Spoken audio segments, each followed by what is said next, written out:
Story time audio ബുക്സിലേക്ക് എല്ലാവർക്കും സ്വാഗതം. CV Nirmala എഴുതിയ മറുതീരം തേടി. ഉദയഭാനു ഉറങ്ങാൻ കിടക്കും മുമ്പ് റേഡിയോ എടുത്ത് തലയ്ക്കലുള്ള മേശപ്പുറത്ത് വെച്ചു. അത് പണ്ടേയുള്ള ശീലമാണ്. ഉറക്കം വരാൻ വൈകിയാൽ ഉടൻ റേഡിയോ എടുത്ത് വിവിധ സ്റ്റേഷനുകൾ മാറി മാറി പിടിച്ചുകൊണ്ടേയിരിക്കും. വെളുപ്പാങ്കാലത്ത് ഉറക്കമുണർന്നാലും ഉടൻ റേഡിയോ എടുത്ത് ഓൺ ചെയ്ത് പ്രഭാത കീർത്തനങ്ങളോ പാട്ടുകളോ കേൾക്കും. ഉദയഭാനു സൗകര്യപ്രദമായി കിടന്നു. അപ്പോഴേക്കും കൃഷ്ണമ്മ വന്നു. മോനെ, നീ ഗൗതമിനെ ഒന്ന് വിളിക്കണേ. എന്തിനാ? നയോമി മെഗാ സീരിയലിൽ അഭിനയിക്കാൻ പോണ കാര്യം അറിയിക്കണം. നമ്മൾ അറിയിക്കണോ? വേണം. ഇല്ലെങ്കിൽ അപകടമാ. അവൻ പിണങ്ങും. മഹേന്ദ്രൻ സാർ പിണങ്ങും. അവരില്ലെങ്കിൽ അവൾക്ക് നിലനിൽപ്പുണ്ടോ? അവരെ അറിയിക്കുമ്പോഴല്ലേ കുഴപ്പം. എങ്ങനെയായാലും അവരറിയാതിരിക്കില്ല. അപ്പോൾ പിന്നെ നമ്മൾ തന്നെ നേരിട്ട് പറയുന്നതല്ലേ നല്ലത്. അവർ വന്ന് തടഞ്ഞാൽ അവൾ നിൽക്കുവോ? അവർ പറയുന്നത് കേൾക്കാതിരിക്കാൻ അവൾക്ക് പറ്റില്ല. എഗ്രിമെൻ്റ് ഉള്ളതാ. അതുമാത്രമോ? അവൾക്ക് അവരോട് എന്തുമാത്രം കടപ്പാടുണ്ട്. അവളെ ആദ്യമായിട്ട് സിനിമയിൽ നായികയാക്കിയത് മഹേന്ദ്രൻ സാറല്ലേ. അവളിപ്പോൾ സീരിയലിൽ അഭിനയിച്ചാൽ എന്താ കുഴപ്പം? അവർ കേസിന് പോകും. എഗ്രിമെൻ്റ് ഉള്ളതാ. സീരിയലിലോ ടെലിഫിലിമിലോ അഭിനയിക്കാൻ പാടില്ലെന്ന്. അതുമാത്രമല്ല, അവളുടെ ഭാവി അടഞ്ഞു പോവൂലേ? എങ്ങോട്ടടഞ്ഞു പോവാൻ? അതൊക്കെ വെറുതെ പറയുന്നതല്ലേ. ദന്തഗോപുരം റിലീസായി കഴിഞ്ഞാൽ പിന്നെ അവൾ സൂപ്പർ സ്റ്റാറാ. അതറിയോ? പ്രൊഡ്യൂസർമാർ അവളുടെ ഡേറ്റിന് വേണ്ടി പുറകിന് നിൽക്കും. നിനക്കും ഇത്ര വിവരമില്ലാണ്ടായി പോയോ ഉദയ? സീരിയലിൽ അഭിനയിക്കുന്ന എത്രയോ നടിമാര് സിനിമയിൽ അഭിനയിക്കുന്നു. റോസ്ലിൻ ചേച്ചി, മഞ്ജു സതീഷ്, ലെന, എന്തിന് ശാന്തികൃഷ്ണ പോലും സീരിയലിൽ അഭിനയിച്ചിട്ടുണ്ട്. അവര് നായികമാരാണോ സിനിമയിൽ? സൂപ്പർ സ്റ്റാറുകളാണോ? അല്ലല്ലോ. നയോമിയും അവരെയും കൂടി ഒരേ ത്രാസിലിട്ട് തൂക്കല്ലേ. അമ്മേ, കഴിവുള്ളവർക്ക് എപ്പോഴും സിനിമയിൽ സ്ഥാനമുണ്ട്. നയോമി നല്ല അഭിനയസിദ്ധിയുള്ളവളാ. സിനിമാക്കാർക്ക് അവളെ വേണമെങ്കിൽ അവർ തേടി വരും. എടാ, ഒരു സീരിയലിൽ അഭിനയിച്ച എന്നാ കിട്ടും? കൂടി വന്ന ദിവസം 5000 അല്ലെങ്കിൽ 6000 രൂപ. സിനിമയിൽ ലക്ഷങ്ങളാ. സൂപ്പർ സ്റ്റാറായി കഴിഞ്ഞാൽ പിന്നെ നമ്മൾ പറയുന്ന കാശിന് പ്രൊഡ്യൂസർമാർ വന്ന് നിൽക്കും. മഹേന്ദ്രൻ സാറിനെയൊക്കെ വിളിച്ച് നയോമി സീരിയലിൽ പോയിന്ന് നമ്മളാണ് പറഞ്ഞതെന്നറിഞ്ഞാൽ അവൾ ഇവിടെ കലാപം ഉണ്ടാക്കും. പഴയ നയോമി അല്ലേ ഇത്. അമ്മയ്ക്കറിയാലോ. അവളെ തടയണം. അത് നമ്മുടെയും കൂടി ആവശ്യമാ. കൃഷ്ണമ്മ തൻ്റെ നിലപാടിൽ ഉറച്ചു നിന്നു. ഒടുവിൽ ഉദയഭാനു കൃഷ്ണമ്മയുടെ നിർബന്ധത്തിന് വഴങ്ങി. മഹേന്ദ്രനെ ഫോണിൽ വിളിച്ച് സംസാരിച്ചു. വിജയാനന്ദിൻ്റെ സീരിയലിൽ അഭിനയിക്കാൻ പോകുന്നെന്നോ? ആരോട് ചോദിച്ചിട്ടാ? മഹേന്ദ്രൻ പൊട്ടിത്തെറിച്ചു. നിങ്ങളത് സമ്മതിച്ചു കൊടുത്തോ? ഞങ്ങൾ അറിഞ്ഞില്ല. അവൾ വിജയാനന്ദിന് വാക്കുകൊടുത്തു. ആരോടും പറയാതെ. വാക്കുകൊടുത്തെങ്കിൽ അതങ്ങ് തിരിച്ചെടുക്കാൻ പറഞ്ഞേക്ക്. നയോമി ഇപ്പോൾ ഞങ്ങൾ പറയുന്നതൊന്നും അനുസരിക്കാറില്ല. അത് ശരിയല്ലല്ലോ. ചെയ്യരുതാത്ത കാര്യം ചെയ്യുമ്പോൾ നിങ്ങൾ കർശനമായിട്ട് വിലക്കണം. അവളെ നിയന്ത്രിക്കാൻ അധികാരമുള്ളവരല്ലേ നിങ്ങൾ? ഞങ്ങളും ആകെ കൺഫ്യൂഷനിലാ മഹേന്ദ്രൻ സാറേ. പല കാര്യങ്ങളും നയോമിക്ക് ഓർമ്മയില്ല. മഹേന്ദ്രൻ സാറുമായിട്ട് എഗ്രിമെൻ്റ് ഉണ്ടെന്ന് അവൾക്കറിയില്ല. വിജയാനന്ദിൻ്റെ സീരിയലിൽ അവൾ തന്നെ കട്ട് ചെയ്തതാണെന്ന് അവൾക്ക് ഓർമ്മയില്ല. ഞങ്ങളിതിൻ്റെ ഇടയ്ക്ക് കിടന്ന് വിഷമിക്കുക. നയോമി ഇല്ലേ എവിടെ? അവൾക്ക് ഫോണൊന്ന് കൊടുക്ക്. അമ്മേ, നയോമിയെ വിളിക്ക്. ഉദയഭാനു നിർദ്ദേശിച്ചു. കൃഷ്ണമ്മ പോയി നയോമിയെ വിളിച്ചുകൊണ്ടുവന്നു. ഉദയഭാനു ഫോൺ അവളുടെ നേർക്ക് നീട്ടി. മഹേന്ദ്രൻ സാറാ. ഉദയഭാനു പറഞ്ഞു. ഏത് മഹേന്ദ്രൻ സാറ്? നയോമി നെറ്റിച്ചൊളിച്ചു. ഒന്ന് പതുക്കെ പറ. നിന്നെ ഹീറോയിനാക്കി സിനിമയെടുത്ത ഡയറക്ടർ. ആ, എന്താ കാര്യം? നീ തന്നെ ചോദിക്ക്. നയോമി ഫോൺ വാങ്ങി കാതോട് ചേർത്തു. ഹലോ, നയോമിയാണോ? അതെ. നീ എന്താ ഉറങ്ങുമായിരുന്നോ? നിന്റെ സ്വരം കേട്ടിട്ട് വല്ലാണ്ടിരിക്കുന്നല്ലോ. ഓ, കുറച്ചുറങ്ങി. നീ വിജയാനന്ദൻ്റെ സീരിയലിൽ അഭിനയിക്കാൻ പോണെന്ന് കേട്ടു. ആര് പറഞ്ഞു? പറഞ്ഞതാരുമായിക്കോട്ടെ, സംഭവം സത്യമാണോ? അതെ. ദന്തഗോപുരം റിലീസാകുന്നതിന് മുമ്പ് വേറെ സിനിമയിലോ ടെലിഫിലിമിലോ മെഗാ സീരിയലിലോ മറ്റ് TV പ്രോഗ്രാമുകളിലോ പങ്കെടുക്കില്ലെന്ന് നീ എഴുതി ഒപ്പിട്ട് തന്ന എഗ്രിമെൻറ്റിൻ്റെ കാര്യം മറന്നോ? ഞാൻ അങ്ങനെയൊക്കെ എഗ്രിമെൻ്റ് ചെയ്തിട്ടുണ്ടായിരുന്നോ? നീയല്ലാതെ പിന്നെ നിന്റെ അമ്മൂമ്മയാണോ ഒപ്പിട്ടത്? സാറ് ദേഷ്യപ്പെടണ്ട. മനഃപൂർവ്വം ചെയ്തതല്ല. എഗ്രിമെൻറ്റിൻ്റെ കാര്യം എനിക്ക് ഓർമ്മ കിട്ടിയില്ല. വിജയാനന്ദിൻ്റെ സീരിയൽ നീ കട്ട് ചെയ്തേക്ക്. അതിൽ അഭിനയിക്കാൻ പോകരുത്. ഞാൻ അഭിനയിക്കാമെന്ന് വാക്ക് കൊടുത്തുപോയി. വാക്കല്ലേ കൊടുത്തുള്ളൂ. അതങ്ങ് പിൻവലിച്ചേക്ക്. അയാൾ വേറെ വല്ലവരെയും വെച്ച് സീരിയൽ പിടിക്കട്ടെ. പക്ഷേ വിജയാനന്ദ് സാർ എൻ്റെ വാക്ക് വിശ്വസിച്ചാ പോയിരിക്കുന്നത്. വല്ലവരും വന്ന് പറഞ്ഞാൽ ഉടനെ നീ എന്തിനാ ഈ ഉണക്ക സീരിയലിനൊക്കെ അഭിനയിക്കാന്ന് വാക്കുകൊടുത്തത്? സാറേ, ഈ വിജയാനന്ദ് സാർ ഒരു ഫിലിം പ്രൊഡ്യൂസർ ആയിരുന്നല്ലോ. തുടർച്ചയായിട്ട് 2-3 പടം പൊട്ടി. വീടും ഭാര്യയുടെ കെട്ടുതാലിയും വരെ നഷ്ടപ്പെട്ടു നിൽക്കുന്നയാളാ. എങ്ങനെയെങ്കിലും ഒന്ന് പിടിച്ചു നിൽക്കാൻ വേണ്ടിയാ സീരിയൽ എടുക്കുന്നേ. അയാൾ എങ്ങനെയെങ്കിലും പിടിച്ചു നിന്നോളൂ, നീ പിടിച്ചു നിർത്തണ്ട. സാറിൻ്റെ 2 പടം പൊട്ടിയപ്പോൾ സാറ് ഒരു സീരിയൽ ചെയ്തായിരുന്നല്ലോ. അതും ഉണക്ക സീരിയൽ തന്നെയല്ലായിരുന്നോ? സിനിമയിൽ നിന്ന് വിട്ടുപോന്ന എത്രയോ പേര് ഉണക്ക സീരിയൽ കൊണ്ട് ജീവിക്കുന്നു. ഉണക്ക സീരിയലിൽ നിന്ന് എത്ര പേര് സിനിമ എടുത്തോണ്ട് പോയി, അതെല്ലാം സാറിനറിയാവുന്നതല്ലേ. നീ ആരോടാടി സംസാരിക്കുന്നേ? എന്നെ പഠിപ്പിക്കാറായോ നീ? മറുവശത്ത് നിന്ന് ആക്രോശിക്കുകയാണ്. മഹേന്ദ്രൻ സാറേ, മര്യാദയ്ക്ക് സംസാരിക്കാനാണെങ്കിൽ ഞാൻ ഈ കോളിൽ നിൽക്കാം, ഇല്ലെങ്കിൽ ഇത് കട്ട് ചെയ്തിട്ട് ഞാൻ എൻ്റെ പാട്ടിന് പോകും. നയോമി പറഞ്ഞത് കേട്ട് കൃഷ്ണമ്മ വായി പൊളിച്ചു. ഇവൾ ആരോടാണ് തട്ടിക്കയറുന്നത്? ഇരിക്കുന്ന കമ്പ് മുറിക്കുന്നോ ഈ പൊട്ടി? മഹേന്ദ്രൻ സാറിനോടാണോ നയോമി നീ പറയുന്നേ? കൃഷ്ണമ്മ ചോദിച്ചു. ആരോടായാലെന്താ? ഞാൻ അനാവശ്യമൊന്നും പറഞ്ഞില്ലല്ലോ. അയാൾ ഇങ്ങോട്ടാ മോശമായി സംസാരിച്ചത്. എൻ്റെ കുഞ്ഞെ, നമ്മുടെ പടത്തിൻ്റെ ഡയറക്ടർ അത്. അദ്ദേഹമാ നിന്നെ നായികയാക്കിയത്. ചുമ്മാതല്ലല്ലോ. എന്നെ അതിന് കൊള്ളാം എന്ന് തോന്നിയിട്ടല്ലേ? നിനക്ക് ഭ്രാന്ത് പിടിച്ചോ പെണ്ണേ? കൃഷ്ണമ്മ തലയിൽ കൈവച്ചു. നയോമി, ഫോണിൽ നിന്ന് കർക്കശമായ വിളിയൊച്ച വന്നു. ഇനി ഞാൻ പറയുന്നത് നീ ശ്രദ്ധിച്ചു കേട്ടോ. എഗ്രിമെൻറ്റിൻ്റെ കാര്യം ഞാൻ പറഞ്ഞു കഴിഞ്ഞു. ഇനി മേലിൽ എന്നോട് ചോദിക്കാതെ ഒരു പ്രോഗ്രാമിന് നീ വാക്കുകൊടുക്കാൻ പാടില്ല. എൻ്റെ രേഖാമൂലമായ അനുമതിയില്ലാതെ ഒരു കലാപരിപാടിയിലും പങ്കെടുക്കാനും പാടില്ല.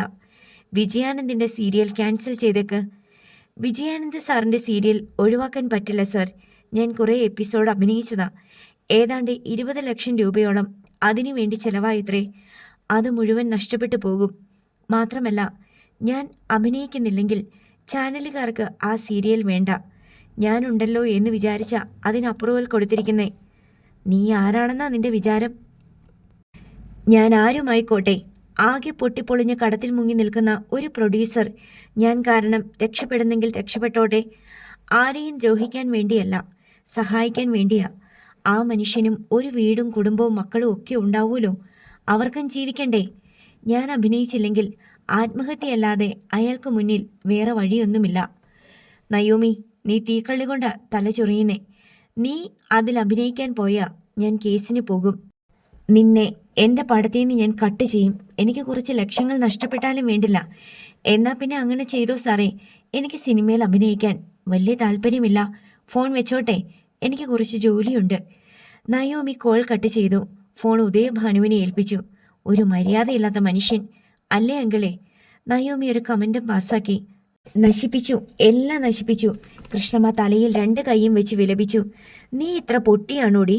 എന്തുമാത്രം കൈയും കാലും പിടിച്ചിട്ടാ നിനക്ക് ആ പടത്തിൽ നായികാവേഷം കിട്ടിയത്? മഹേന്ദ്രൻ സാറ് കട്ട് ചെയ്യുന്ന പറഞ്ഞാ കട്ട് ചെയ്തിരിക്കും. ആ ചെയ്യട്ടെ. നിന്റെ ഭാവിയല്ലേ മോളെ നീ തൊലച്ചു കളയുന്നേ? ഇത്രയും കാലം നീ എന്തിനു വേണ്ടിയാ പരിശ്രമിച്ചത്? സിനിമയിൽ ഒരു ഹീറോയിൻ വേഷം കിട്ടാൻ വേണ്ടി നിന്നെ എന്തിനാ ഞങ്ങൾ വളർത്തിക്കൊണ്ടുവന്നേ? അതിനുവേണ്ടി എന്തെല്ലാം ത്യാഗങ്ങൾ സഹിച്ചു. എന്നിട്ട് അവസാനം നീ പഠിക്കൽ കൊണ്ടുചെന്ന് കുട ഉടച്ചല്ലോ. അവർക്ക് എന്നെ ആവശ്യമുണ്ടെങ്കിൽ സിനിമയിൽ അഭിനയിപ്പിക്കും, ഇല്ലെങ്കിൽ തള്ളിക്കളയും. വിജയാനന്ദ് സാറിൻ്റെ സീരിയലിൽ ഞാൻ അഭിനയിച്ചതുകൊണ്ട് ആർക്കും ഒന്നും നഷ്ടപ്പെടാനില്ല, മറിച്ച് നേട്ടമേ ഉള്ളൂ. അത്രയും കൂടി എനിക്ക് പോപ്പുലാരിറ്റി കിട്ടിയ സിനിമയ്ക്ക് അത് ഗുണം ചെയ്യില്ലേ? സീരിയലിൽ അഭിനയിക്കുന്നവരെ സിനിമയിലെടുത്താൽ ആ സിനിമയ്ക്കൊരു ഗൗരവമില്ല. അതാണ് സംഗതി. ഉദയഭാനു വെളിപ്പെടുത്തി. അങ്കിളെ, എനിക്കിനി ഒന്നും പറയാനില്ല. നയോമിക്ക് തർക്കം മുഷിഞ്ഞു. ഞാൻ സിനിമയിൽ അഭിനയിക്കില്ല എന്നൊന്നും പറഞ്ഞില്ലല്ലോ. 2 പേർക്കും എന്നെക്കൊണ്ട് ആവശ്യമുണ്ട്. ആർക്കും ഒരു നഷ്ടവും വരാനില്ല താനും. 2ലും നിനക്ക് അഭിനയിക്കാൻ പറ്റില്ല. മഹേന്ദ്രൻ സാറ് കേസിന് പോയാൽ നിനക്ക് അഭിനയിക്കാനേ പറ്റില്ല. അങ്ങനെ ഒരാളുടെ അഭിനയം തടഞ്ഞു വെക്കാൻ പറ്റുമോ? ഒരു കലാകാരനോ കലാകാരിയോ ഇനി അഭിനയിക്കരുതെന്ന് ഏതെങ്കിലും കോടതി പറയുമോ? എന്നേക്കാൾ വലിയ ആർട്ടിസ്റ്റുകളെ മലയാള സിനിമയിലുള്ളപ്പം വീട്ടിലിരുത്തിയിട്ടുണ്ട്. ഒരു പണിയും ചെയ്യിക്കാതെ വലിയ സംവിധായകരെ വീട്ടിലിരുത്തിയിട്ടുണ്ട്. മലയാള സിനിമക്കാർ പിന്നെയാണോ ഇത്തിരി പോന്ന നിന്നെ? നീ ഇന്നലത്തെ മഴയ്ക്ക് കെടുത്തതല്ലേ? മഹേന്ദ്രൻ സാറ് നിന്നെ കോടതി കയറ്റുമെന്ന് പറഞ്ഞാൽ കയറ്റും. എന്നാൽ മുത്തശ്ശി വേറൊരു കാര്യം മനസ്സിലാക്കിക്കോ. എന്നെ ആവശ്യമില്ലാതെ കോടതിയിലിട്ട് വലിച്ചിഴയ്ക്കുന്നവരെ ഞാനും കോടതി കയറ്റും. എനിക്കിപ്പോഴും ഓർമ്മ വന്നിട്ടില്ല ആരൊക്കെ എന്നെ തട്ടിക്കൊണ്ടു പോയതെന്ന്. ഏത് നിമിഷവും എനിക്ക് ഓർമ്മ വരാവുന്നതേയുള്ളൂ. അത് കേട്ടതും കൃഷ്ണമ്മ താടിക്ക് കൈയും പിടിച്ചും നിന്നുപോയി. നയോമി തൻ്റെ മുറിയിലേക്ക് തിരികെ പോരുമ്പോൾ ഊണുമുറിയിൽ കാത്തുനിന്ന മാളവിക അവളെ വിളിച്ചു. അനിയേട്ടനൊന്ന് കാണണമെന്ന്. എന്താ പ്രശ്നം? എന്തോ കാര്യം പറയാനുണ്ടെന്ന്. നയോമി അനിൽ ബാബു കിടക്കുന്ന മുറിയിലെത്തി. അവിടെ എന്താ വലിയ വഴക്ക്? അനിൽ ബാബു ശാന്തസ്വരത്തിലാണ് ചോദിച്ചത്. നയോമി അയാളോട് ആദ്യം മുതൽ എല്ലാം വിശദമായി പറഞ്ഞു. കേൾക്കാൻ സൗദാമിനിയമ്മയും വന്നു നിന്നു. നീ ചെയ്തത് നന്നായി. വിജയാനന്ദ സാറിനെ സഹായിക്കാമെന്ന് സമ്മതിച്ചതിൽ ഒരു തെറ്റുമില്ല. സീരിയലിലാണെങ്കിലും നിനക്ക് ആദ്യമായിട്ടൊരു നായികാ വേഷം തന്നത് വിജയാനന്ദ സാറാ. നന്ദിയും കടപ്പാടുമാ ഇന്ന് ആർക്കും ആരോടും ഇല്ലാത്തേ. നിനക്കത് ഉണ്ടെന്ന് തെളിയിച്ചു കൊടുത്തല്ലോ. വിജയാനന്ദ സാറിൻ്റെ സീരിയലിൽ അഭിനയിച്ചപ്പോൾ നിനക്ക് വലിയ സന്തോഷമായിരുന്നു. അന്ന് നീ അദ്ദേഹത്തോട് കണക്ക് പറഞ്ഞ് ശമ്പളം വാങ്ങിയിട്ടുണ്ട്. അനിൽ ബാബു പറഞ്ഞു. മഹേന്ദ്രൻ സാർ എന്നെ കോടതി കയറ്റുമെന്ന് മുത്തശ്ശി പറയുന്നു. നിന്നോട് ജോലി ചെയ്യരുതെന്ന് ഒരു കോടതിയും പറയില്ല. വിഷയം കോടതിയിലോട്ട് ചെല്ലട്ടെ. അപ്പോഴും വിജയാനന്ദ സാറിനായിരിക്കും മുൻഗണന. കാരണം അദ്ദേഹത്തിൻ്റെ വർക്ക് 1 വർഷം മുമ്പ് തുടങ്ങി വെച്ചതാ. മഹേന്ദ്രൻ്റെ സിനിമ തുടങ്ങിയിട്ട് മാസങ്ങളേ ആയിട്ടുള്ളൂ. നയോമി എന്ന് തലയാട്ടി. നീ ധൈര്യമായിരിക്കും കേട്ടോ. നയോമി തിരികെ തൻ്റെ മുറിയിലേക്ക് പോന്നു. പുറകെ മിന്നുമോളും വന്നു. അവൾ അവിടെ നടന്ന സംഭാഷണങ്ങളെപ്പറ്റി നയോമിയോട് അവളുടേതായ ശിശുസഹജമായ രീതിയിൽ ചോദിച്ചു. മമ്മി സിനിമയിലാണോ സീരിയലിലാണോ? അവളുടെ ചോദ്യം കേട്ട് നയോമിക്ക് ചിരി വന്നു. മമ്മിക്ക് തന്നെ അറിയില്ല എവിടേക്കാണെന്ന്. മോൾക്ക് ഏതാ ഇഷ്ടം? സിൽമ. എന്നാൽ നമുക്ക് സിൽമയ്ക്ക് പോവാട്ടോ. എന്നെയും കൊണ്ടുപോണേ. മോളെയും കൊണ്ടേ പോകുന്നുള്ളൂ. അവൾക്ക് സന്തോഷമായി. വാക്കു പറഞ്ഞു പോയതിൻ്റെ 3-ാം ദിവസം വിജയാനന്ദ നയോമിയെ കാണാൻ വന്നു. 2,70,000 രൂപയുടെ ചെക്ക് ലീഫ് അയാൾ കൊണ്ടുവന്നിട്ടുണ്ടായിരുന്നു. ഇത് തരാമെന്ന് പറഞ്ഞ 3 ലക്ഷം. TDS കട്ട് ചെയ്തിട്ടുണ്ട് 30,000. 3 ലക്ഷത്തിൽ നിന്ന് 30,000 കുറച്ചോ? നയോമി ചോദിച്ചു. പറഞ്ഞില്ലേ അത് ടാക്സാന്ന്. 30,000 രൂപയിൽ കൂടുതൽ ആർക്ക് പ്രതിഫലം കൊടുത്താലും നിർമ്മാതാവ് അതിൻ്റെ 10% നികുതി പിടിച്ചിട്ടേ കൊടുക്കാവൂ. അത് ഗവൺമെൻറ്റിന് അടയ്ക്കാനുള്ളതാ. നികുതി കൊടുക്കാനുള്ള വരുമാനം എനിക്കില്ലല്ലോ. ഇൻകം ടാക്സ് റിട്ടേൺ ചെയ്താൽ മതി. അടച്ച ടാക്സ് തിരിച്ചു കിട്ടും. ശരി, ഈ ചെക്ക് മാറുമല്ലോ അല്ലേ? ബാങ്കിൽ അക്കൗണ്ട് ഉണ്ടെങ്കിൽ മാറും. താങ്ക്സ്. ഞാൻ ഷൂട്ടിംഗ് പ്ലാൻ ചെയ്തു. 2 ദിവസത്തിനകത്ത് തുടങ്ങും. എനിക്ക് കുറച്ച് ദിവസം വേണ്ടി വരുമെന്ന് പറഞ്ഞിരുന്നല്ലോ. നയോമി, അത് കഴിഞ്ഞു വന്ന് ജോയിൻ ചെയ്താൽ മതി. നയോമി ഇല്ലാത്ത പോർഷൻസ് ഞങ്ങൾക്ക് തീർത്തു വെക്കാമല്ലോ. ഒരു ചെറിയ പ്രശ്നമുണ്ട്. ഇനി എന്താണ്? മഹേന്ദ്രൻ എന്നു പേരുള്ള ഡയറക്ടർ എനിക്കെതിരെ കേസ് കൊടുക്കാൻ സാധ്യതയുണ്ട്. ഞാൻ വേറെ സിനിമയോ സീരിയലോ TV പ്രോഗ്രാമോ ചെയ്യാൻ പാടില്ലെന്ന് പറഞ്ഞ് എന്നെക്കൊണ്ട് ഒരു എഗ്രിമെൻ്റ് സൈൻ ചെയ്യിച്ചിട്ടുണ്ടെന്ന് പറയുന്നു. അദ്ദേഹം എങ്ങനെ അറിഞ്ഞു നയോമി എൻ്റെ സീരിയലിൽ വർക്ക് ചെയ്യാൻ പോവുകയാണെന്ന്? മുത്തശ്ശിയോ അങ്കിളോ പറഞ്ഞു കൊടുത്തതാ. അവർ നയോമിയുടെ കൂടെയാണോ അതോ എതിർപക്ഷത്താണോ? എൻ്റെ കൂടെ തന്നെയാ. പക്ഷെ ഞാൻ സീരിയൽ ചെയ്യാൻ പോകുന്നത് അവർക്ക് ഇഷ്ടമല്ല. സിനിമയ്ക്ക് വേണ്ടിയാ എന്നെ വളർത്തിയതെന്ന് പറയുന്നു. സിനിമയും ചെയ്യുന്നുണ്ടല്ലോ. പിന്നെന്താ? സിനിമ മാത്രമേ ചെയ്യാവൂ എന്ന് പറയുന്നു. അതെങ്ങനെ ശരിയാവുന്നേ? നയോമി സീരിയലിൽ കൂടിയല്ലേ പിച്ച വെച്ചത്. എന്നിട്ട് സിനിമ കിട്ടിയപ്പോൾ സീരിയലിനെ പുറംകാലുകൊണ്ട് തൊഴിക്കുന്നത് ശരിയാണോ? എനിക്ക് സീരിയലിനോട് വിരോധമില്ലല്ലോ. മറ്റുള്ളവർക്കാ. ഈ മഹേന്ദ്രൻ എൻ്റെ ഒരു പടം ചെയ്തിട്ടുണ്ട്, അറിയാവോ? എൻ്റെ 2ാമത്തെ പടം പറന്നു വന്ന പക്ഷിക്കൂട്ടം. അവനത് ചെയ്തു വെച്ചപ്പോൾ പക്ഷി കാഷ്ടം പോലെയായി. അന്നെൻ്റെ 60 ലക്ഷം രൂപ പോയി. ഇന്നത്തെ 6 കോടിയുടെ വിലയുണ്ട്. അന്നത്തെ 60 ലക്ഷത്തിന് എറണാകുളത്ത് എനിക്കൊരു ഫ്ലാറ്റും സ്റ്റുഡിയോയും ഉണ്ടായിരുന്നത് വിറ്റിട്ടാ ആ കടം തീർത്തത്. എൻ്റെ പടത്തിലാ അവൻ സംവിധായകൻ്റെ മേലങ്കിയും കിരീടവും ചെങ്കോലും എടുത്തണിഞ്ഞത്. എന്നിട്ടപ്പം അവൻ പറയുന്നു എൻ്റെ സീരിയലിൽ അഭിനയിച്ചാൽ കേസ് കൊടുക്കുന്ന. മുത്തശ്ശിക്കും അങ്കിളിനും അതാ പേടി. നയോമി ഒട്ടും പേടിക്കണ്ട. അവൻ്റെ എഗ്രിമെൻറ്റിന് മുമ്പേ നയോമി എഴുതി തന്ന എഗ്രിമെൻ്റ് എൻ്റെ കയ്യിലുണ്ട്. ഞാൻ എഴുതിയതോ? അതെ. എൻ്റെ സീരിയലിൽ അഭിനയിക്കാൻ വന്ന സമയത്ത് 1 വർഷം മുമ്പേ ഞാനത് വെച്ച് കേസ് കൊടുത്ത അവൻ്റെ സിനിമ പെട്ടിയിലിരിക്കും. എന്നോടാണോ അവൻ കളിക്കുന്നേ? എൻ്റെ പൈസ മാത്രമേ സിനിമ കൊണ്ടുപോയുള്ളൂ. ഞാൻ പഠിച്ച അഭ്യാസങ്ങളൊന്നും കൊണ്ടുപോയിട്ടില്ല. ഞാൻ എഗ്രിമെൻ്റ് എഴുതി ഒപ്പിട്ട് തന്നതായിട്ട് ഓർക്കുന്നില്ലല്ലോ. മറന്നുപോയതാ. എന്നിട്ട് വിജയാനന്ദ് സ്വരം തീരെ താഴ്ത്തി രഹസ്യം പോലെ പറഞ്ഞു. ഒരൊപ്പിട്ടിങ്ങ് തന്നാൽ മതി. അത് മാത്രമേ മറന്നിട്ടുള്ളൂ. പഴയ മുദ്രപത്രം എൻ്റെ കയ്യിലുണ്ട്. നയോമിക്ക് ഇപ്പോഴാണ് കാര്യം പിടികിട്ടിയത്. മഹേന്ദ്രനെ ഞാൻ കൈകാര്യം ചെയ്തോളാം. അവനെപ്പോലൊരു നന്ദി കെട്ടവൻ ഈ ഭൂലോകത്തില്ല. അല്ലെങ്കിൽ തന്നെ ആർക്കാ നന്ദിയും കടപ്പാടും ഉള്ളത് ഈ ഇൻഡസ്ട്രിയിൽ? തടസ്സമുണ്ടായി സാറ് നീക്കിക്കൊള്ളണം. ഞാൻ ഏറ്റെന്ന് പറഞ്ഞല്ലോ. ഞാൻ ഈ ചെക്ക് തരാൻ വേണ്ടി വന്നതാ. ഷൂട്ടിംഗ് തുടങ്ങാൻ പോണകൊണ്ട് ഭയങ്കര ബിസിയാ. പോട്ടെ, ഇത് ബാങ്കിൽ കൊടുത്താൽ മതിയല്ലോ. അക്കൗണ്ടുള്ള ബാങ്കിൽ കൊടുക്കണം. ശരി, കാണാം. വിജയാനന്ദ് തിടുക്കപ്പെട്ട അപ്പോൾ തന്നെ ഇറങ്ങി. അയാൾ പോയ ഉടനെ കൃഷ്ണമ്മയും ഉദയഭാനുവും കൂടി നയോമിയെ വഴക്കു പറയാൻ തുടങ്ങി. എന്തിനീ ചെക്ക് വാങ്ങി? ഇനി നിനക്ക് പിന്മാറാൻ പറ്റുമോ? സീരിയലിൽ അഭിനയിക്കാൻ യാതൊരു കാരണവശാലും മഹേന്ദ്രൻ സാറ് സമ്മതിക്കില്ല. മുത്തശ്ശി, ഞാൻ വിജയാനന്ദ് സാറിനും ഒരു എഗ്രിമെൻ്റ് സൈൻ ചെയ്ത് കൊടുത്തിട്ടുണ്ടായിരുന്നു. എന്നു കൊടുത്തു? 1 വർഷം മുമ്പ്. ഞാൻ അറിയാതെയോ? ചുമ്മാ മണ്ടത്തരം പറയല്ലേ. നീ ഒരു എഗ്രിമെൻറ്റും ഒപ്പിട്ട് കൊടുത്തിട്ടില്ല. എന്നോട് ചോദിക്കാതെയും പറയാതെയും നീ ഒരു ചെക്ക് ലീഫെ പോലും ഒപ്പിടത്തില്ലല്ലോ. ഒപ്പിട്ടെന്ന് അയാൾ പറഞ്ഞെങ്കിൽ അത് വെറുതെയാ. കോടതിയിൽ കേസ് വരുമ്പോൾ നോക്കിക്കോളാന്ന് പറഞ്ഞിട്ടുണ്ട്. നീ ഇത്ര പൊട്ടത്തിയാണോടി? അയാൾ ആരാ? പൊട്ടിപ്പൊളിഞ്ഞ് നശിച്ചുപോയ ഒരു പ്രൊഡ്യൂസർ. മഹേന്ദ്രൻ സാർ ഈ സിനിമാ രംഗത്ത് നല്ല പിടിപാടുള്ള ഡയറക്ടർ. മൂർഖനും ഞാഞ്ഞൂനും തമ്മിൽ എന്തെങ്കിലും സാമ്യമുണ്ടോ? നീ ഈ ചെക്ക് തിരിച്ചു കൊടുത്തേക്ക്. മഹേന്ദ്രൻ സാറിനോടോ ഗൗതമിനോടോ ചോദിച്ചാൽ നിനക്ക് ഇതിൻ്റെ 2 ഇരട്ടി കിട്ടുമല്ലോ. കൃഷ്ണമ്മ പറഞ്ഞു. അതെനിക്ക് വേണ്ട മുത്തശ്ശി. ഞാൻ ജോലി ചെയ്യുന്ന പൈസ മാത്രം മതി.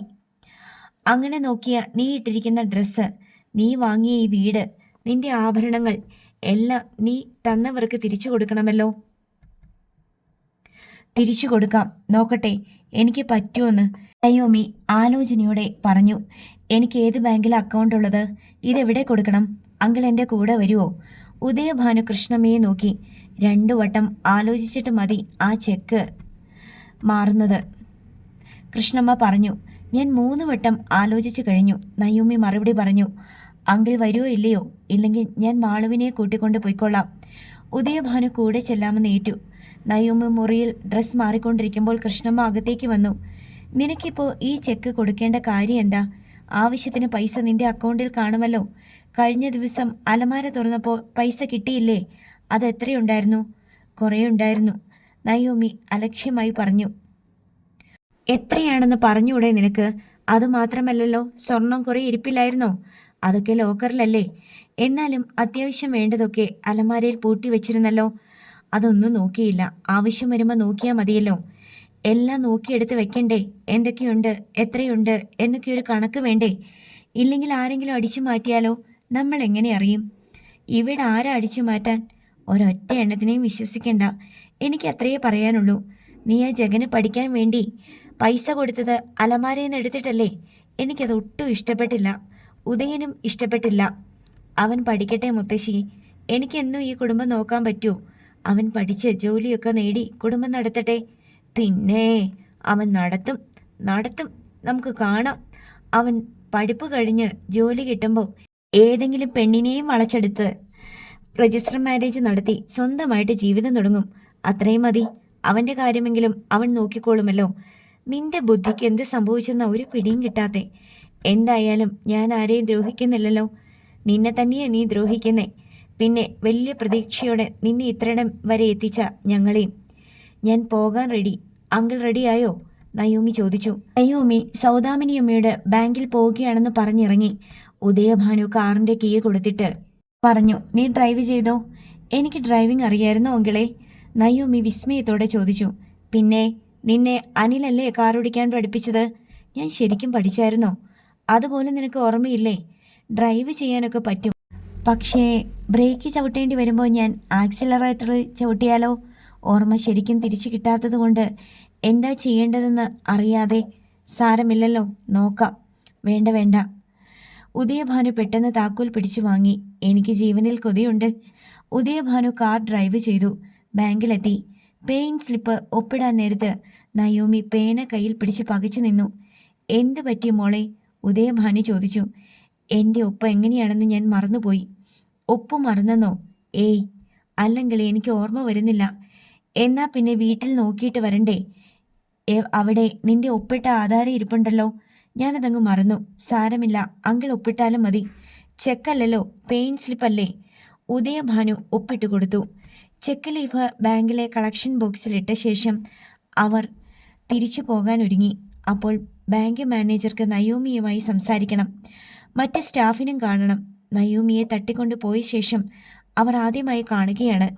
നയോമി അവരെ മുഖം കാട്ടി എത്രയും പെട്ടെന്ന് ആ രംഗത്ത് നിന്ന് പിൻവലിഞ്ഞു. തിരിച്ച് വീട്ടിലെത്തിയപ്പോഴേ കണ്ടു ഗേറ്റിനരികെ ആഡംബര കാർ. പുറത്തിറങ്ങി നിൽക്കുന്ന കോട്ടും സ്യൂട്ടും ധരിച്ച വൃദ്ധൻ. നയോമിക്ക് കാറിലിരുന്ന് തന്നെ ആളെ മനസ്സിലായി. അഷ്ടമൂർത്തി. അയാൾ പിന്നെയും വന്നല്ലോ. അവൾ ഉദയഭാനുവിനോട് മന്ത്രിച്ചു. നയോമി കാറിൽ നിന്നിറങ്ങി. അഷ്ടമൂർത്തി ഗേറ്റ് കടന്ന് അവളുടെ അടുത്തേക്ക് വന്നു.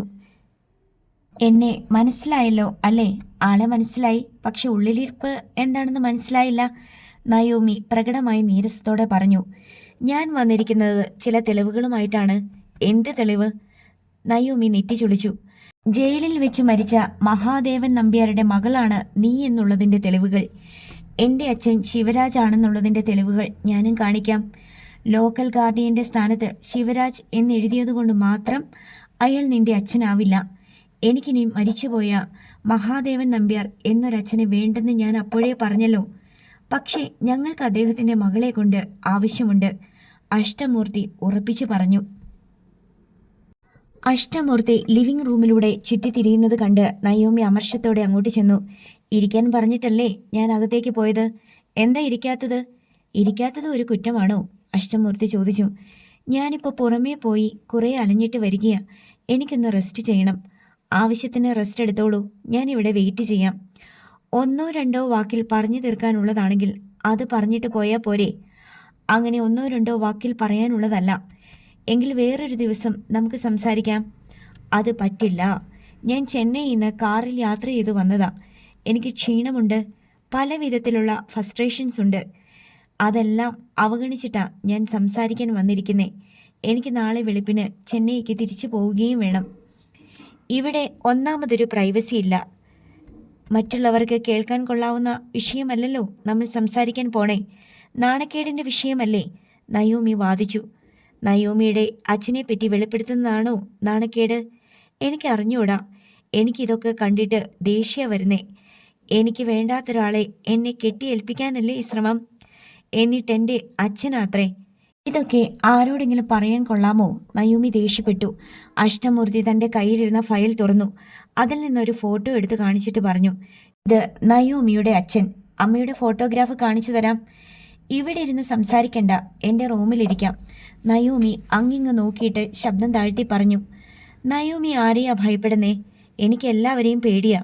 എനിക്കുണ്ടായ ട്രാജഡിയൊക്കെ അറിയാമല്ലോ. എല്ലാം അറിഞ്ഞിട്ട് തന്നെയാ പോലീസ് സ്റ്റേഷനിൽ പോയി അത്യാവശ്യ വിവരങ്ങളും എടുത്തിട്ടുണ്ട്. നിങ്ങളൊക്കെ ചേർന്നാണോ എന്നെ തട്ടിക്കൊണ്ടു പോയതെന്ന് പോലും എനിക്ക് സംശയമുണ്ട്. അഷ്ടമൂർത്തി ചിരിച്ചു. അത് കള, അങ്ങനെയൊരു ഭീഷണി വേണ്ട. ഞാൻ ആ സമയത്ത് സിംഗപ്പൂരിലായിരുന്നു. അതോടെ നയോമി കുഴങ്ങി. ശരി, ഞാൻ മുറിയിലേക്ക് വരാം. അഷ്ടമൂർത്തി എഴുന്നേറ്റു. അയാളെ നയോമി തൻ്റെ മുറിയിലേക്ക് നയിച്ചു. അവിടെ കസേര കൊടുത്ത് ഇരുത്തിയ ശേഷം പോയി വാതിലടച്ചു. ശരി, ഫോട്ടോഗ്രാഫ് കാണട്ടെ. അവൾ കൈനീട്ടി. മഹാദേവൻ നമ്പ്യാരുടെ ചെറുപ്പകാലത്തെ ഒരു ചിത്രം അയാൾ അവളുടെ കയ്യിലേക്ക് കൊടുത്തു. സുന്ദരനായ ഒരു യുവാവ് പുഞ്ചിരിച്ചുകൊണ്ട് നിൽക്കുന്ന ഫോട്ടോ. നയോമി സ്വന്തം അമ്മയുടെ ഫോട്ടോ കണ്ടിട്ടുണ്ടോ? അതും അഷ്ടമൂർത്തി ഫയലിൽ നിന്ന് എടുത്തു കൊടുത്തു. നയോമി അതിലേക്ക് ഉറ്റുനോക്കി. അതിസുന്ദരിയായ ഒരു യുവതി. തനിക്കിതിൻ്റെ പകുതി പോലും ഭംഗിയില്ലെന്ന് നയോമി വിചാരിച്ചു. ഇത് മുമ്പ് കണ്ടിട്ടുണ്ടോ? ഇല്ല, നയോമി പറഞ്ഞു. അമ്മയുടെ ഏതെങ്കിലും ഫോട്ടോഗ്രാഫ്സ് കണ്ടിട്ടുണ്ടോ? ഞാൻ ഓർക്കുന്നില്ല. മുത്തശ്ശിയോട് ചോദിക്കണം. ചോദിക്ക്. ഉണ്ടെങ്കിൽ വാങ്ങിച്ചോണ്ട് വാ. ആ ഫോട്ടോയും ഇതും തമ്മിൽ കമ്പയർ ചെയ്ത് നോക്കാം. ഈ ഫോട്ടോഗ്രാഫ് മുത്തശ്ശിയെ കാണിച്ചിട്ട് ഇതാരാണെന്ന് ചോദിക്ക്.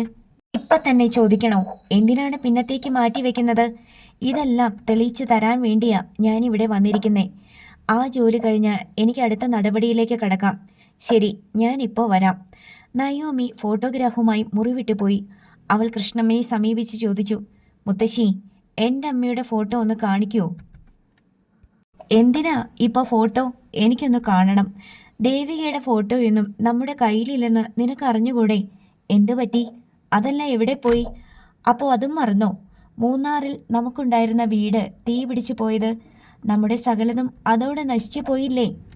ഓ, അങ്ങനൊരു സംഭവം ഉണ്ടായോ? അതെന്താ നീ ഓർക്കാത്തത്? വീടിന് തീ പിടിച്ചിട്ട് നമുക്ക് കുഴപ്പമൊന്നും പറ്റിയില്ലല്ലോ. ആർക്കെങ്കിലും പൊള്ളലേറ്റോ? നമ്മൾ ആ സമയത്ത് വീട്ടിലില്ലായിരുന്നു. അതൊക്കെ നിനക്ക് ഓർമ്മ വെച്ചതിന് ശേഷമാ. ആ തീപിടുത്തത്തിൽ ഫോട്ടോകളും ഒത്തിരി രേഖകളും പൈസയും സ്വർണവും അങ്ങനെ എന്തെല്ലാം നഷ്ടപ്പെട്ടു പോയി. അമ്മ എങ്ങനെയിരുന്നു മുത്തശ്ശി? സുന്ദരിയായിരുന്നോ? ആയിരുന്നോന്ന്. അതുപോലൊരു സൗന്ദര്യം ഞാൻ പിന്നീട് ഇന്നുവരെ ആർക്കും കണ്ടിട്ടില്ല. വലിയ സുന്ദരിമാരാണെന്ന് കെട്ടിഘോഷിക്കുന്ന സിനിമാ നടിമാരുണ്ടല്ലോ, അവർക്കൊക്കെ അതിൻ്റെ പകുതി സൗന്ദര്യം പോലുമില്ല. എനിക്കോ? നീയും അവളുടെ ഒപ്പം വരില്ല. ഈ ഫോട്ടോയിൽ കാണുന്ന സുന്ദരിയേക്കാളും വലിയ സുന്ദരിയായിരുന്നോ? നയോമി പുറകിൽ പിടിച്ചിരുന്ന ഫോട്ടോഗ്രാഫ് കൃഷ്ണമ്മയുടെ നേർക്ക് നീട്ടി. ഫോട്ടോ കണ്ടതും കൃഷ്ണമ്മ അത്ഭുത സ്തബ്ധയായി. ഇതെവിടുന്ന് കിട്ടി മോളെ? ഞാൻ ചോദിച്ചതിന് ഉത്തരം പറ. ഇത് നിന്റെ അമ്മയാ. വിശ്വാസം വരാത്തതുപോലെ കൃഷ്ണമ്മ വീണ്ടും വീണ്ടും അതിലേക്ക് നോക്കി. അവർക്ക് സങ്കടവും സന്തോഷവും അടക്കാൻ പറ്റാതായി. എൻ്റെ ഈശ്വര, എൻ്റെ മോള് എങ്ങനെ ഇരുന്നതാ? അവസാനം അവൾ ഒരിടത്തും എത്താതെ പോയല്ലോ. ഇതാര് തന്നു മോളെ? അഷ്ടമൂർത്തി. അയാളോ? അയാൾക്ക് എങ്ങനെ അറിയാം നിന്റെ അമ്മയെ? അതെനിക്ക് അറിഞ്ഞുകൂടാ. ഫോട്ടോ അഷ്ടമൂർത്തി തന്നതാ. എന്നിട്ട് എന്തു പറഞ്ഞു? മുത്തശ്ശിയെ ഈ ഫോട്ടോ കാണിച്ചിട്ട് ഇതാരാണെന്ന് ചോദിക്കാൻ. മുത്തശ്ശിയുടെ കയ്യിലുള്ള ഫോട്ടോകളുമായി ഒത്തു നോക്കാൻ. എനിക്ക് അയാളെ ഒന്ന് കാണണമല്ലോ. മുത്തശ്ശി ഇപ്പോൾ കാണണ്ട, ആദ്യം ഞങ്ങളുടെ ഇൻ്റർവ്യൂ കഴിയട്ടെ. അയാൾ ഇൻ്റർവ്യൂ എടുക്കാൻ വന്നതാണോ? ഇൻ്റർവ്യൂ എടുക്കാനല്ല, തീഹാർ ജയിലിൽ വെച്ച് മരിച്ച മഹാദേവൻ നമ്പ്യാർ എൻ്റെ അച്ഛനാണെന്ന് സ്ഥാപിക്കാൻ. അത് നിന്റെ അച്ഛനല്ലെന്ന് ഞാൻ നിന്നോട് പറഞ്ഞില്ലേ? ആര് പറയുന്നതാ സത്യമെന്ന് എനിക്കറിയില്ലല്ലോ. രണ്ടാളും പറയുന്നത് ഒരേ സമയം സത്യമായിരിക്കാൻ സാധ്യതയുണ്ടോ? ഇല്ലല്ലോ. അപ്പോൾ ആരെങ്കിലും ഒരാൾ കള്ളമാ പറയുന്നത്. കൃഷ്ണമ്മ പതറി. എനിക്ക് നിന്നോട് കള്ളം പറയേണ്ട കാര്യമെന്താ? അഷ്ടമൂർത്തിക്ക് എന്നോട് കള്ളം പറയേണ്ട ആവശ്യമെന്താ? അയാൾക്ക് എന്തെങ്കിലും കാര്യസാധ്യം കാണും. എന്നാൽ നമുക്ക് ആ കള്ളത്തരം പൊളിച്ചു കൊടുക്കണ്ടേ? നീ ഒന്നിനും പോകണ്ട. നിന്റെ അച്ഛൻ ശിവരാജനാണ്. അയാൾ ജീവിച്ചിരിപ്പില്ല. അത്രമാത്രം പറഞ്ഞാൽ മതി. അയാൾ അയാളുടെ പാട്ടിന് പോകട്ടെ. ശരി മുത്തശ്ശി. നയോമി തിരികെ തൻ്റെ മുറിയിലെത്തി. അഷ്ടമൂർത്തി ക്ഷമയുടെ വിഗ്രഹം പോലെ അവിടെ ഇരിപ്പുണ്ടായിരുന്നു. മുത്തശ്ശിയെ ഫോട്ടോഗ്രാഫ് കാണിച്ചോ? ഉവ്, അതെൻ്റെ അമ്മ തന്നെയാണെന്ന് പറഞ്ഞു. അവരുടെ കയ്യിൽ ഫോട്ടോഗ്രാഫ്സ് ഒന്നുമില്ലേ? ഇല്ല, എല്ലാം ഒരു തീപിടുത്തത്തിൽ നശിച്ചുപോയി. ഓ, അതാണ് സംഗതി. ഇനി ഞാൻ വേറൊരു ഫോട്ടോ കാണിച്ചു തരാം. അഷ്ടമൂർത്തി ഫയലിൽ നിന്ന് മറ്റൊരു ഫോട്ടോ എടുത്ത് നയോമിക്ക് കൊടുത്തു. ഒരു യുവാവും യുവതിയും ഒന്നിച്ചു നിൽക്കുന്ന കളർ ഫോട്ടോ. മഹാദേവൻ നമ്പ്യാരും ദേവികയും, അതായത് നിന്റെ അച്ഛനും അമ്മയും. നയോമി അതിലേക്ക് തന്നെ ഇമ വെട്ടാതെ നോക്കിക്കൊണ്ടിരുന്നു. അച്ഛൻ്റെ രൂപത്തേക്കാൾ അമ്മയുടെ മുഖമാണ് അവളെ ആകർഷിച്ചത്. ഇതെവിടുന്ന് കളക്ട് ചെയ്തു? നയോമി ചോദിച്ചു. ഈ അടുത്ത കാലത്ത് കിട്ടിയതാ. നിന്റെ അച്ഛനും കൂടി മരണപ്പെട്ടതിന് ശേഷം. ഇതെനിക്ക് തന്നേക്കണേ, ഞാൻ സൂക്ഷിച്ചു വെച്ചോളാം. ഇതും തീ പിടിച്ച് നശിച്ചു പോയെങ്കിലോ? അതെന്താ അങ്കിൾ അങ്ങനെ പറയുന്നത്? അങ്കിൾ, നീ എന്നെ സാർ എന്നല്ലേ ഇതുവരെ സംബോധന ചെയ്തത്? സോറി. ഏൻ അങ്കിളിനെ എപ്പോഴും അങ്കിളെ അങ്കിളെന്ന് വിളിച്ച് എനിക്ക് ചിലപ്പോൾ അറിയാതെ നാവിൽ വന്നു പോകും. എനിക്ക് നീ എന്നെ അങ്കിൾ എന്ന് വിളിക്കുന്നതാ ഇഷ്ടം. സാറേന്ന് വിളിക്കുന്നതിനേക്കാൾ അതിനൊരു കാരണം കൂടിയുണ്ട്. നിന്റെ അച്ഛൻ്റെ ഒരകന്ന റിലേറ്റീവാ ഞാൻ. ആ നിലയ്ക്ക് നിന്റെ അങ്കിളായിട്ട് വരും. മഹാദേവൻ നമ്പ്യാരാണ് എൻ്റെ അച്ഛനെങ്കിൽ അല്ലേ? എങ്കിൽ എന്നൊരു വാക്ക് വേണ്ട, അതാണ് സത്യം. ശിവരാജ് വെറും ഒരു മുഖം മൂടി മാത്രമാ. എൻ്റെ അച്ഛൻ ആരായാലെന്താ? അത് മഹാദേവൻ നമ്പ്യാരാണെന്ന് സ്ഥാപിക്കണമെന്ന് ആർക്കാ ഇത്ര നിർബന്ധം? അതുകൊണ്ട് ഇനി ആർക്കെങ്കിലും എന്തെങ്കിലും നേട്ടമുണ്ടോ? മഹാദേവൻ നമ്പ്യാരുടെ പേരിലുള്ള പല വസ്തുവകകളും പലരും കൈയടക്കി വെച്ചിരിക്കുന്നു. പലതിലും കേസുകൾ നടക്കുന്നു. കേസുകൾ നടത്തി ജയിക്കണം.